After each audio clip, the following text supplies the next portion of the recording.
స్వార్థవాణి వీక్షకులకు మా హృదయపూర్వక శుభాభివందనములు. అభిషేక అగ్ని అనే ఈ మా కార్యక్రమానికి మిమ్మల్ని ప్రేమతో ఆహ్వానిస్తున్నాము. ఇప్పుడు బ్రదర్ జాన్ వెస్లీ గారు దేవుని యొక్క వాక్యం అందిస్తారు. ఇన్ని ఆత్మీయ మేలు పొందవలసిందిగా మనవి చేస్తున్నాము. యేసుక్రీస్తు నామములో మీ అందరికీ వందనాలండి.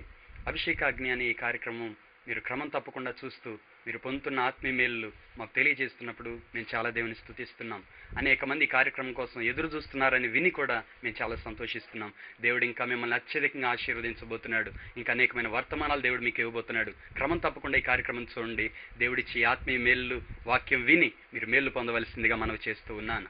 ఈరోజు నేను యేసు రక్తము అనే అంశం మీద దేవుని యొక్క వాక్యాన్ని బోధించబోతున్నాను. ప్రియులారా, మన జీవితంలో యేసు రక్తమునకున్న ప్రాముఖ్యత ప్రతి వ్యక్తి గుర్తించాలి అని ఈరోజు నేను మీకు తెలియజేస్తూ ఉన్నాను. ఈ దినాల్లో అనేక మంది క్రైస్తవులు కూడా యేసు రక్తము అంటే ఏదో కేవలం దయ్యాలు పట్టినప్పుడు, ఏదో చీకటి శక్తులు వచ్చినప్పుడు, ఏదో భయం వచ్చినప్పుడు మాత్రమే ఉచ్చరించే ఒక పదంగా అనుకుంటున్నారు. కానీ యేసు రక్తము అనేది మనకు ప్రాణాధారమైనది అనే సత్యం గుర్తించలేకపోతున్నారు. ప్రియులారా, యేసు రక్తమును మనం ఆశ్రయించినప్పుడు మనకు కలిగే మేలులు చాలా మంది గుర్తించలేకపోతున్నారండి. బైబిల్ గ్రంథంలో రాయబడిన మేలులు నేను మీకు తెలియచేయబోతున్నాను. ప్రియులారా, మీరు బైబిల్ గ్రంథం ఇంకా లోతుగా చదివినట్లయితే యేసు రక్తము ద్వారా ఉన్న మేలులు చాలా బైబిల్ గ్రంథంలో రాయబడి ఉన్నాయండి. ఈ దినమున అనేక యాక్సిడెంట్స్ జరుగుతూ ప్రియులారా అనేక మంది తమ ప్రాణాలు కోల్పోతున్నారండి. యేసు రక్తం ఆశ్రయించిన వారు ఆ యాక్సిడెంట్స్ నుంచి కూడా తప్పించబడతారు. ప్రియులారా, యేసు రక్తము మనకు భద్రతనిచ్చేదిగా కూడా మనం చూడవచ్చునండి.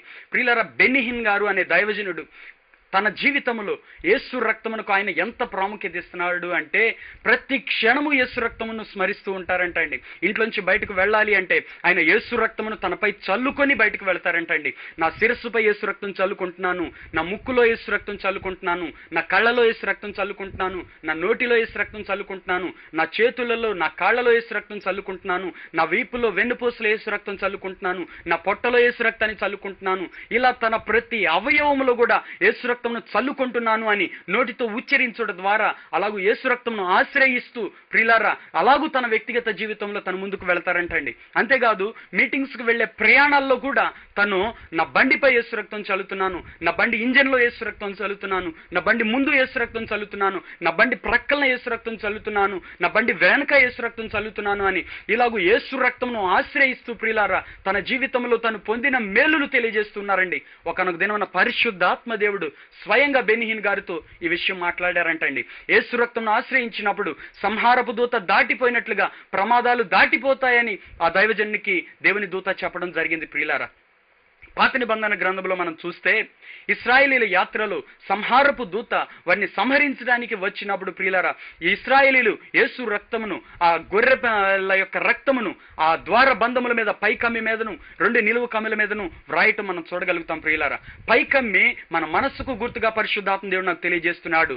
క్రింద ఉన్న 2 నిలువు కమ్ములు ఒకటి బాహ్య జీవితమునకు, రెండవది అంతరంగ జీవితమునకు సాదృశ్యంగా పరిశుద్ధాత్మ దేవుడు నాకు తెలియజేస్తున్నాడు అండి.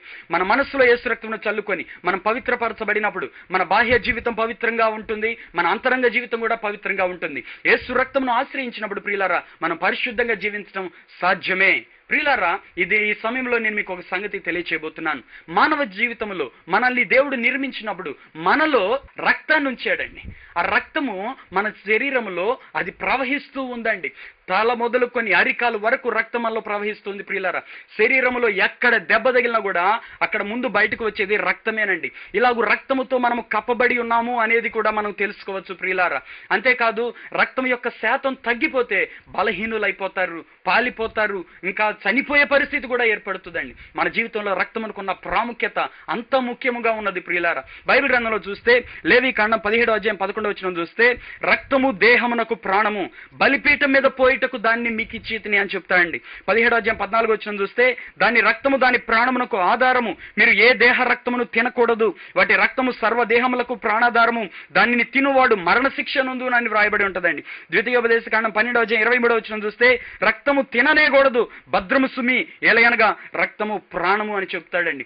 దేవుడు మన జీవితంలో మన శరీరములో రక్తమును ఎంతగా ఇచ్చారు అంటే అది ఒక ప్రాణంగా ఇచ్చారు. ప్రియులారా, ఇదే రీతిగా ఆత్మీయ జీవితంలో కూడా యేసు రక్తమును మనకు ప్రాణాధారంగా మనం తీసుకోవాలండి. అప్పుడే మనం భద్రపరచబడతాం, క్షేమంగా ఉంటాం ప్రియులరా. యేసు రక్తమును ఏ వ్యక్తి అయితే ప్రాణాధారంగా తీసుకుంటాడో ఆ వ్యక్తి కీడు నుండి భద్రపరచబడతాడు, పాపము నుండి భద్రపరచబడతాడు, సాతాను కలిగించే ప్రతి విధమైన ఆపదల నుండి రక్షించబడతాడు ప్రియులరా.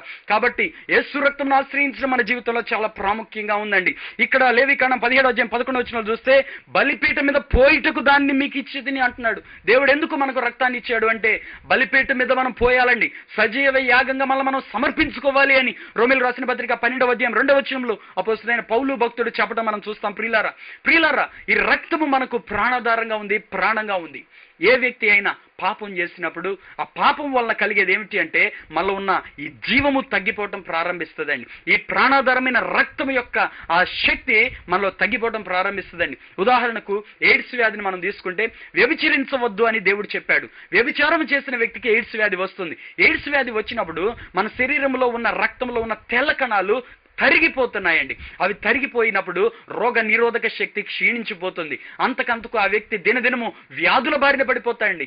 ఎయిడ్స్ వ్యాధి ఉన్న వ్యక్తుల కంట ఏ వ్యాధి అయినా తేలిగ్గా అంటుకోగలదంటండి. వారిని అంటుకొనని వ్యాధి అంటూ ఏది ఉండదంట. వారి ప్రక్కన ఏదైనా అంటు రోగం వచ్చిన వారు అలా నడిచి వెళుతున్నా సరే ఆ రోగం వీరిని అంటుకుంటదంటండి. అంత స్పీడ్గా ఆ వ్యాధి వ్యాపించడానికి గల కారణం ఏంటి అంటే వీరిలో రోగ నిరోధక శక్తి లేదండి. యేసు రక్తమును ఆశ్రయించని ప్రతి వ్యక్తిలో కూడా పాపమును జయించే శక్తి లేదండి.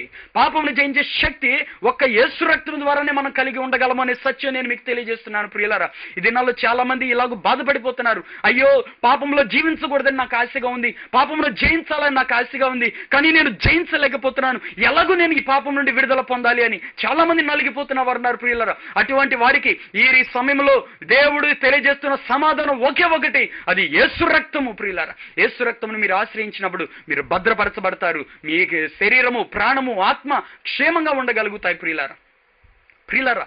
పాపం చేసినప్పుడు ఈ పాపం మనల్ని రక్తాన్ని క్షీణింపజేస్తూ ఉన్నప్పుడు ఆ పాపము నుండి విడుదల పొందటానికే యేసు రక్తము చిందించబడింది అనే సత్యం బైబిల్ గ్రంథంలో మనం చూడగలుగుతామండి. బైబిల్ గ్రంథంలో మనం చూస్తే హెబ్రీయులకు రాసిన పత్రిక 9:22 రక్తము చిందింపకుండా పాప క్షమాపణ కలగదు అని రాయబడిందండి. ఏ రక్తం చిందించబడాలి? ఆ దినాల్లో పాత నిబంధనలో అనేక మంది భక్తులు మేకల యొక్క రక్తాన్ని చిందించేవారు, ఎడ్ల యొక్క రక్తం చిందించేవారు. అయితే హెబ్రీయులకు రాసిన పత్రిక 10:4 చూస్తే ఎడ్ల యొక్కయు మేకల యొక్క రక్తం పాపం తీసివేయట అసాధ్యము అని రాయబడిందండి. కాబట్టి వారు పాపం నుండి విడుదల పొందలేకపోయారు. అక్కడ రాయబడిన మాట ఏంటి అంటే ఆ పాపమును అంట ఆ రక్తము కప్పెను అనే సత్యం తెలియజేయబడుతూ ఉంటుందండి. అంటే కప్పి ఉందే గానీ దాన్ని పూర్తిగా నిర్మూలించలేకపోయిందండి. ఈ దినాల్లో కూడా అనేక మంది తమ పాపం నుండి పోవటానికి నీళ్లలో మునుగుతూ, లేదంటే ఎక్కడెక్కడికో యాత్రలు చేస్తూ, అనేక బలులు అర్పిస్తూ, యాగాలు చేస్తున్న వారు ఉన్నారండి. అవి మీ పాప స్వభావమును మీలో నుండి తీయలేకపోతున్నాయనే సత్యం గుర్తించండి ప్రియులారా. నీవు పాప క్షమాపణ పొందేవు అంటే దానికి గుర్తు ఏంటి అంటే ఆ పాపపు స్వభావం నీలో నుండి పోయింది అనేది గుర్తు.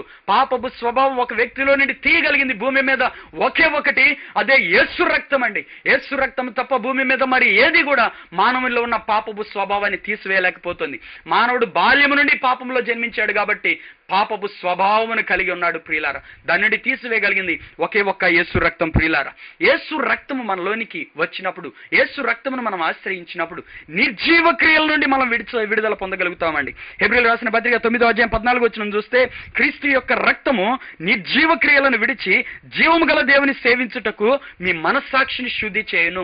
పాపం ఎప్పుడైతే ఒక వ్యక్తి చేస్తాడో ఆ పాపము ఈ వ్యక్తి మనస్సాక్షిని అపవిత్రపరిచేస్తుందండి, మలినం చేసేస్తుంది. అంతేకాదు మనస్సాక్షిని చంపేస్తుందండి. పిల్లల చూడండి, మొట్టమొదటి తప్పు చేసేటప్పుడు ఆ వ్యక్తికి కొంచెం భయం కలుగుతుందండి. రెండవసారి చేసేటప్పుడు ఇంకొంచెం భయం తగ్గిపోతుందండి. మూడోసారి చేసేటప్పుడు అసలు భయమే ఉండదండి. దాని అర్థం ఏంటి అంటే హెచ్చరించే మనస్సాక్షి క్రమక్రమముగా తన జీవమును కోల్పోయి చచ్చిపోతుంది అని అర్థం అండి. మనస్సాక్షి చచ్చిపోతే ఇక భయం లేని వ్యక్తులుగా అయిపోయి విస్తారంగా వెచ్చలవిడిగా పాపం చేసేవారుగా మారిపోతారండి. ప్రసంగి గ్రంథంలో అందుకే దేవుడు చెప్తున్నాడు, దుష్క్రియకు తగిన శిక్ష శీఘ్రముగా కలగకపోవడం చూచి మనుషులు భయము విడిచి ఇంకా ఎక్కువగా దుష్క్రియలు చేస్తున్నారంటండి. నాకేం పర్లేదులే అనుకుంటున్నారంటండి. ప్రియులారా, ఒక సత్యం మాత్రం చెప్తున్నాను, పాపము మిమ్మును పట్టుకుంటది, దాని నుంచి విడుదల పొందటం అసాధ్యం. ఇప్పుడే మీరు పశ్చాత్తపడి యేసు రక్తం ఆశ్రయిస్తే నిర్జీవ క్రియలను విడిచి మీరు బయటికి రాగలరు, జీవం గల దేవుని సేవించగలరు ప్రియులారా. ఇంకా బైబిల్ గ్రంథంలో చూస్తే కొలసీలు రాసిన పత్రిక 1:21 గత కాలమందు దేవునికి దూరస్తులను మీ దుష్క్రియల వలన మీ మనస్సులో విరోధ భావం గలవారై ఉండిన మిమ్మును అనే మాట మనం చూడగలుగుతాం ప్రియులారా. పాపము ఒక వ్యక్తిని ఏం చేస్తుందంటే దేవునికి దూరస్తులుగా చేసేస్తుంది. యేసు రక్తము ఒక వ్యక్తిని ఏం చేస్తుందంటే దేవునికి సమీపంగా చేస్తుంది. ప్రియులారా, దేవుడు పరిశుద్ధుడు. మానవులుగా మనం పాపం చేసినప్పుడు మనం దేవుని దగ్గరికి వెళ్ళే ధైర్యం మనకు లేదండి. ఒకవేళ మనం ధైర్యం చేసి వెళితే చచ్చిపోతాం. ఆయన పరిశుద్ధుడు కాబట్టి ఇప్పుడు మనం ఆయన దగ్గరికి వెళ్ళాలంటే మన పాపం తొలగిపోవాలి, పరిశుద్ధత రావాలి. అలా మన పాపమును తీసివేసి పరిశుద్ధతనిచ్చేది యేసు రక్తం అండి. కానీ పాపం వలన ఏం చేస్తుందంటే దేవుని నుంచి ఇంకా ఇంకా ఇంకా ఇంకా ఇంకా ఇంకా అంతకంతకు దూరంగా తీసుకుని వెళ్ళిపోతుంది ప్రియులారా. కాబట్టి పాపమును గుర్తించవలసిన అవసరం ఉంది, యేసు రక్తమును ఆశ్రయించవలసిన అవసరత ఉందండి. దేవునికి దూరస్తులైపోతున్నారంటే ఈ దినాల్లో కూడా చాలా మంది దేవునికి దూరస్తులైన వారు ఉన్నారు. ప్రియులారా, అట్టి వారితో పరిశుద్ధాత్మ దేవుడు ఈ టీవీ కార్యక్రమం ద్వారా మాట్లాడుతున్నాడు. నీవు దేవునికి దూరస్తురాలుగా ఉండకూడదు, అది నీకు అపాయం. ఇప్పుడే నువ్వు కృప కొరకు వేడుకోవాల్సిన అవసరం ఉంది. దేవునికి దూరంగా ఉంటే కాపుదల లేని జీవితంలో ఉన్నావు, భద్రత లేని జీవితంలో ఉన్నావు. దేవునికి దూరంగా ఉండే అనుభవం ఎలాగ ఉంటుంది అంటే ప్రియులారా, ప్రార్థన చేయడానికి మనసు రాదు, వాక్యం వినడానికి మనసు రాదు, వాక్యం చదవడానికి మనసు రాదు, ఈవెన్ చర్చికి వెళ్ళడానికి కూడా మనసు రావట్లేదండి చాలా మందికి. చర్చికి వెళ్దామంటే ఏం వెళ్దాంలే తర్వాత వెళ్దాంలే అనుకుంటున్నారు ప్రియులారా. ఇటువంటి వారి పరిస్థితి ఏమిటి అంటే మీ పాపము మీ మనస్సాక్షిని అపవిత్రపరిచింది అనేది వాస్తవం. మీ పాపం మీ మనస్సాక్షిని అపవిత్రపరిచినప్పుడు మీరు దేవునికి దూరస్తులు అయిపోతారు. అంతేకాదు ఇంకా దుష్క్రియలు చేసే వారిగా అంట విరోధ భావం వస్తుంది అనేది ఇక్కడ మనం చూడగలుగుతాం. మీ మనస్సులో విరోధ భావం గలవారై ఉన్నారు అని తెలియజేస్తున్నాడండి. మనస్సులో విరోధ భావం వచ్చేస్తుందండి. తోటి వారి ఎడల విరోధ భావం, కుటుంబం ఎడల విరోధి భావం. ప్రియులారా చూడండి, ఒక భర్త అక్రమ సంబంధంలో ఉంటే తన భార్య మీద ప్రేమ ఉండదండి, విరోధంగా ఉంటది, ఏదో శత్రువును చూసినట్లుగా చూస్తూ ఉంటాడు. ఒక భార్య అక్రమ సంబంధంలో ఉంటే తన భర్త మీద ప్రేమ ఉండదండి, వారు చేసే చిన్నదాన్ని కూడా తప్పులు పట్టుకొని వారిని ఏదో హింసించడానికి ప్రయత్నం చేస్తారు. విరోధ భావము అంటే ఇదేనండి. ప్రియులారా, యేసు రక్తంలో కడగబడిన ప్రతి మనస్సాక్షిలో ప్రేమ, సహనము, దీర్ఘశాంతము, దయాళుత్వము, విశ్వాసము ఇటువంటి ఆత్మఫలములు ఫలిస్తాయండి. యేసు రక్తంలో కడగబడకుండా ఉన్న మనస్సాక్షి ఎలాగ ఉంటుందంటే ప్రియులారా, ఇలాంటి విరోధ భావం కలిగి తన మనస్సులోనూ నెమ్మది ఉండదు, ఆ వ్యక్తి జీవితం ద్వారా ఇతరులకు నెమ్మది ఉండదు. ఆఖరికి అతని జీవితం ఏమైపోతుందంటే సమాధానం లేని భయంకరమైన వేదనకరమైన పరిస్థితికి వెళ్ళిపోతుందండి. ఇటువంటి జీవితం ఒకవేళ నువ్వు జీవిస్తూ ఉంటే ఇప్పుడే నువ్వు యేసు రక్తంను ఆశ్రయించవలసిన అవసరం ఉంది అని నేను నీకు తెలియజేస్తున్నాను. యేసు రక్తంను ఆశ్రయించండి. ప్రభువా, నీ రక్తంలో నన్ను కడగండి, నీ రక్తంలో నా మనస్సాక్షి శుద్ధి చేయండి ప్రభువా, అయ్యా ఇప్పుడే నన్ను కడగండి అని పశ్చాత్తాపడండి. దేవుడు మీ జీవితంలో తప్పకుండా తన కృపను విస్తరింపచేస్తాడు. ఆయన రక్తంలో మిమ్మల్ని కడుగుతాడు. తద్వారా మీరు సమాధానమును నెమ్మదిని పొందగలుగుతారు. ప్రియులారా, యోహాను రాసిన మొదటి పత్రిక 1:7 చూస్తే ఆయన రక్తములో కడగబడి పాపక్షమాపణ పొందే భాగ్యం దేవుడు అక్కడ ఇస్తున్నాడండి. యేసు రక్తము ప్రతి పాపం నుండి మనల్ని కడిగి పవిత్రులుగా చేయను. ఎలాగూ అంటే అక్కడ చెప్తున్నాడు, మనం వెలుగులో నడిచిన ఎడల. రెండవది, ఆయనతో సహవాసం చేసిన ఎడల అంటున్నాడు. యేసు రక్తం మనల్ని కడగటానికి సిద్ధమే. అయితే మనం చేయాల్సిన పనులు 2 ఉన్నాయి. ఒకటి, వెలుగులో నడవాలి. ఏమిటి ఆ వెలుగు అంటే వాక్యపు వెలుగండి. కీర్తన గ్రంథం 119 కీర్తనలో భక్తుడు చెప్తున్నాడు, నీ వాక్యము నా పాదములకు దీపము, నా త్రోవకు వెలుగై ఉన్నది అని చెప్తున్నాడు. ఆ వాక్యపు వెలుగులో ఎప్పుడైతే నువ్వు నడుస్తావో నీవు దేవునితో సహవాసం చేయటానికి నిన్ను వాక్యము కట్టుతుంది, పరిశుద్ధపరుస్తుంది, పరిశుద్ధ మార్గంలో నడిపిస్తుంది. కాబట్టి నువ్వు ధైర్యంగా దేవుని దగ్గరకు వెళ్ళొచ్చు. అప్పుడు దేవునితో అంట మనం అన్యోన్య సహవాసం చేయొచ్చు అంటండి. ఆ మాట ఎంత అద్భుతమైందో మీరు చూడండి ప్రియులారా. అన్యోన్య సహవాసం అంటే మనం ఎక్కడికైనా నడిచామనుకోండి, దేవుడు కూడా మనతో నడుస్తాడు. మనం ఎక్కడైనా కూర్చున్నాం అనుకోండి, దేవుడు కూడా మనతో కూర్చుంటాడు. మనం ఏడుస్తున్నాం అనుకోండి, దేవుడు మనతో ఏడుస్తాడు. మనము సంతోషిస్తే దేవుడు మనతో సంతోషిస్తాడు. అన్యోన్య సహవాసం అంటే ఇదండి. ఒకరిని విడిచి ఒకరు ఉండలేని పరిస్థితి అండి.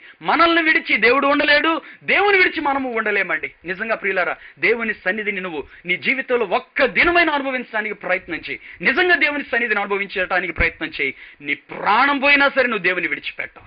ప్రాణం పోవటానికని ఇష్టపడతావు కానీ ఈ లోకాన్ని కానీ పాపాన్ని కానీ సాతాన్ని కానీ దేన్ని నువ్వు లక్ష్య పెట్టవంతే. ఎందుకంటే దేవుని సన్నిధిలో అంత మధురమైన ఆనందం ఉందండి.